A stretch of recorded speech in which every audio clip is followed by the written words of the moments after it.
Pagdating ng tita ko kanina, pinag-usapan agad namin. Sabi namin, grabe talaga ang buti ng Lord. Bakit nga ba sinabi natin na ang buti ng Lord?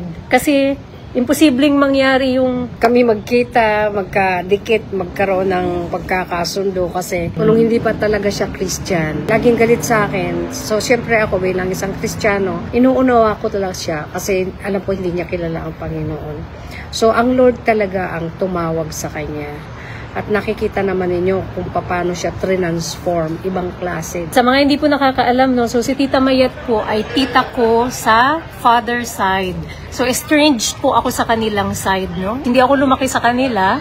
Naghiwalay po kasi yung magulang ko po, lumaki ako sa mother side of the family and hindi ko po sila kilala pero galit po ako sa kanila. So yun po yung story noon. So itong tita ko po na ito, siya po ay matagal na nakakakilala sa Lord, 40 plus years. Mga 45 na siguro. Amen. At hindi niya po ako tinigilan ipanalangin. Amen. So mga kapatid, kung meron pa po kayong mga family members na hindi pa nakakakilala sa Panginoon at parang nawawala na kayo ng pag-asa, the Lord is faithful po. Dininig ng Panginoon yung panalangin ng tita ko, ng daddy ko, and here I am now, also a believer of the Lord Jesus. Talaga pong tapat siya sa kanya pong mga pangako. Kaya nga, wag po tayo magsasawa gumawa ng mabuti. Kahit na yung mga kamag-anak natin, di pa sila nakakakilala sa Lord, and we feel like para sa wala yung ginagawa natin.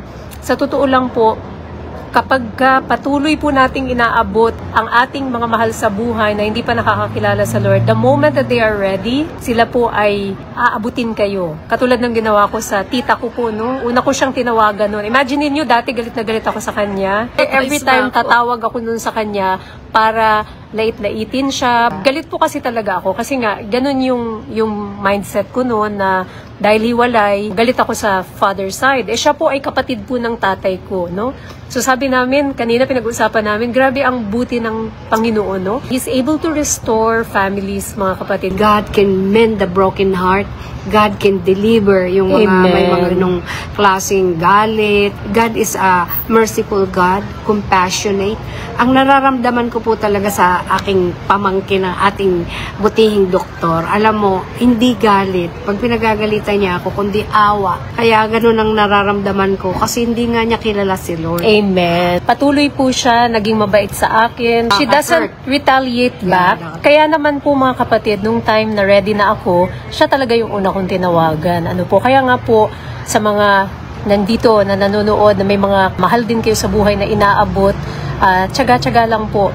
Kailangan po talaga yung patience, no? Kasi when they're ready, mga kapatid, ang Lord may capacity mag-restore ng mga pamilya na nagkahiwa-hiwalay, nagkawatak-watak because of the work of the enemy.